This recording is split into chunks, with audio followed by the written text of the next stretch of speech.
G'day viewers, it's Michael here again and welcome back to Single Racer. And now just before we start, I'd like to take a little moment to wish all my subscribers a very Merry Christmas for 2020 and hopefully a much more exciting year in 2021 given what a strain this year has been on so many people. And so on that basis, I couldn't think of a better way to round out the year than to drive one of my all-time favourite car packs. This is a car pack done mainly by Bazza and DrDoomsLab, but many other contributors along the way. And this is the GT Legends pack updated to version 3.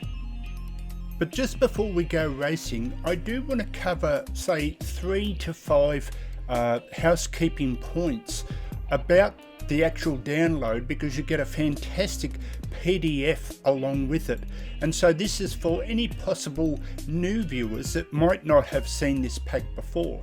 So of course, all you creators out there that have already covered this, you're welcome to just click the timestamp to skip over this section, because you would most likely know all this stuff anyway. And so now let's have a closer look at the download itself and cover off 3 or 4 things about the actual download. And here it is here, and when you unzip it you get all these cars in the GT Legends collection. And a couple of things I want to say a big thank you to Bazza and DrDoomsLab for, and that is that when you open up the PDF you get an incredible detailed explanation on not only the pack but a whole load of other packs that they do as well. So anyone who hasn't come across their cars before, you can find out all about their packs in full detail in this PDF. But a special thank you here as I find the page 3 here, where they have still included me, even though, you know, I'm more an amateur channel as opposed to some of the bigger ones like How Big Sim Racing 604 and Billy Strange Racing have become. But they've still included me in their special thanks. So I'm very honoured to still be included, you know, even though I'm not quite as big as the other channels.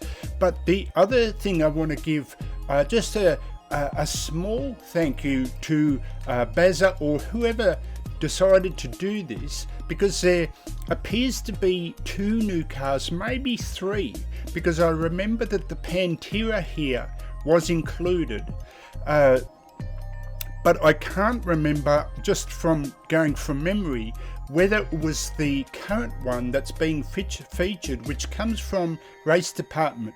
But I believe these 2, this brilliant looking Porsche, it looks absolutely fantastic on the track, is brand new, as well as this Jaguar, another new car as well. There's a slight negative that I'd like to talk about in that regard, but I'll cover that in a second.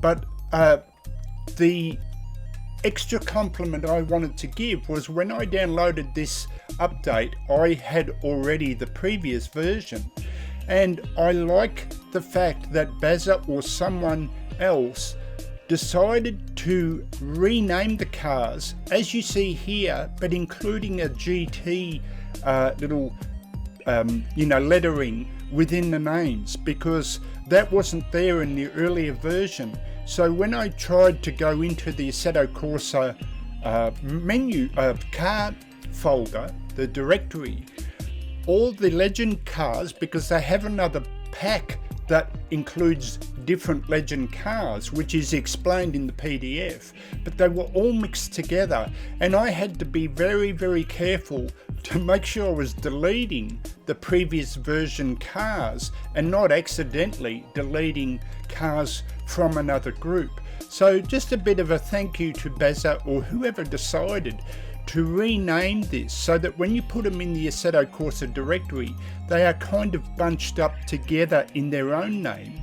And hopefully, if ever the other car packs are updated along the way, they'll have hopefully their own name to kind of keep them more in a group. Now, speaking of the Pantera here, I'll show you that that's the kind of the last thing that I wanted to cover. If we come down, I'll just try and find it. So here you get an explanation of all the cars, and this is it here. And what they ask you to do, because this is a Pantera that comes by this person here, I won't even try and pronounce the name, or a group under this name. And what they ask you to do is to move 2 files from this download into the GT folder download. Now, so if you don't know what that means, when you come over here, you'll see that the Pantera downloaded by this GT Legends pack has no KN5 files in it. So all they ask you to do is, when you download the Pantera from Race Department, when you open it up, you'll see these KN5 files, and you just copy it from that download back into, so it's now into this Pantera here, which is part of the GT Legends pack, and then it works correctly. So it's explained here. You just copy from this download here on Race Department and copy those 2 Pantera files into the GT Legend Pantera to get it to work. So it's a fairly simple process. You just follow it here. But also what's great about the PDF is if you come down further, it'll explain all the settings and what you need to do, or suggestions on what you can do, and about all the other different packs that they cover. There's a lot of packs that you've got the option to download as well as all the links, of course, which is great. So they'll all be included, but I'll make sure I have the link for this one in the description as well, so you can just easily find it and download it. So a brilliant PDF and a brilliant car pack. But just one last thing to Bazza, or whoever's in charge of the sounds, that was the only issue that I had in regards to the pack, was that my favourite car is the Shelby Daytona, but I've driven it so many times before. It's almost the car I always drive. So I wanted to avoid that, and I wanted to drive the different car. So I initially loaded this Jaguar, but when I was in the car pack or on the start finish line, I couldn't hear the car. I had so much trouble hearing what the engine was doing and knowing when to change. So I kind of scrapped that and then went to the Pantera itself just to feature another car. But it's also the same thing. The Pantera volume, especially compared to the Shelby Daytona, is extremely quiet, and I had a lot of trouble hearing when I was meant to change, because I'm looking out at the cars and trying to race against them and keep my eyes focused on what they're doing. So I go by just the sound of the rev range to know when to change, and I just could barely hear it. So Bazza, maybe if you drive the pack and use, my advice would be to drive any track and drive the Shelby Daytona, and then try the especially the Jaguar, and compare the volumes, and maybe if there's ever a need to update it to the next version or a slight fix or something, they could be the volumes could be increased. And I'll definitely feature these again using a different car. So now let's head over to the racetrack and see how they perform, although I already know they perform fantastically well. So this is Michael signing out for Single Racer. I'll catch you next time. Merry Christmas, and I hope you have a fantastic new year. See you later, and let's go GT Legends Racing.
Okay folks, so as we get ready on the start-finish line of this brilliant Bridgehampton racetrack, let's get ready to rumble and we're off!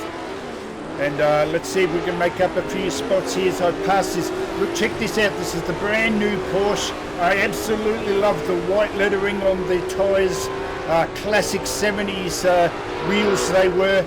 I used to have, my very first car had that white lettering. I absolutely loved it. Classic 70s tyres there as we come up to the brand new Jag as well.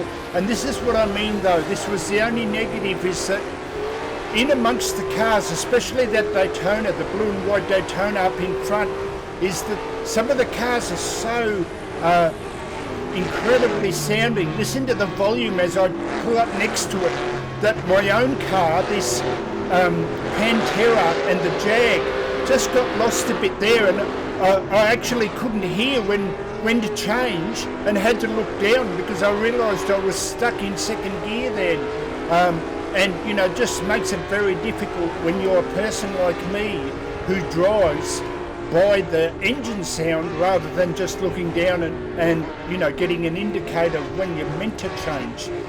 So for someone like me, it's the sound got a little buried. But it's okay when you're like this, when the field starts to spread. And check out that Nissan as well. That's the car I want to drive next if I do another video, which I definitely want to do. Absolutely brilliant pack and brilliant racing. This is typical old school 70s, classic 70s. There was an actual game called GT Legends. You know, these are the cars that game was based on, or sim if you want to call it a sim as well. And so now let's turn the lights on to intimidate the cars in front, although I'm struggling to catch them, to be honest. As the Nissan comes, where did he come from? Comes flying past me there, totally unexpected. I wasn't checking my mirrors. I was too busy worrying about the cars in front, but of course I slipped behind because of it now. So at least I've got another car to check, and I'll start checking my mirrors now, as one of the Porsches is also trying to find his way past me. This is absolutely brilliant. If you've never driven this pack before, with this version 3, now is the time to get it. Absolutely brilliant work by Bazza DrDoomsLab and many others, as you saw in that earlier PDF. So now let's settle down.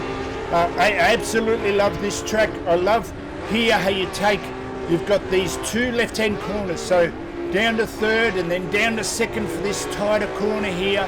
Absolutely brilliant track, but can be quite difficult because if you are not ready for the corners, you can really slip off into the sand all around the track here, and believe me, once you get on that sand, it's very hard to get back on and get some momentum once you lose it on any particular corner.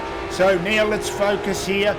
I'm only doing 3 laps just to show off the cars, but this is all you need for this brilliant track as we now come flying on the straight, and now I can hear the incredible, it's a great sound of the Pantera, but just not very high in the rev range. Sorry, not in the rev range, in the acoustic sound. You know, it gets a little bit lost mixed with the other cars. But now I'm too busy talking, and so now let's focus on this last lap to try and catch up a bit. Whoa, as I go for a big 6-up. These cars aren't the easiest to drive, but they were never meant to be. They don't have the aids of the modern GT3 cars, so they can be a handful, but for me, I think you all know this is the excitement in driving these cars, and I love those pop-up headlights too as we go through the darkened tree section here as the sun is setting a little bit on over those trees. So can I get past this incredible Nissan? And that Nissan has an absolutely fantastic dash. I'm very excited to drive that car next, as I almost went off there. Too busy talking again there, and now I've got the Shelby coming up behind me. What's this? What car's this? Oh, this is the Porsche. He tried to get past me there, but luckily I was on the inside as I've got to worry about this Porsche trying to get beside me here. Will I lose another spot, or can I hold my position now? Oh, only a couple more corners to go here. I've got to make this count. I've got to stick to the inside here. Hopefully now, no, I'm pulling away from the Porsche, so I'll have to settle for my position here as we cross the start-finish line. Absolutely fantastic car pack. As we settle down now, I'll do a longer form race this is again because of the heat as we come into the summer. But let's check out the cars and don't check out the steam coming off the brakes from all that heat. And we check out Bridgehampton for one last time, which I'll have a link for in the description as well. So this is Michael signing out for Single Racer as we check out this incredible dash, the Pantera GT4. Brilliant car. So this is Michael signing out for Single Racer. I'll catch you next time. See you later.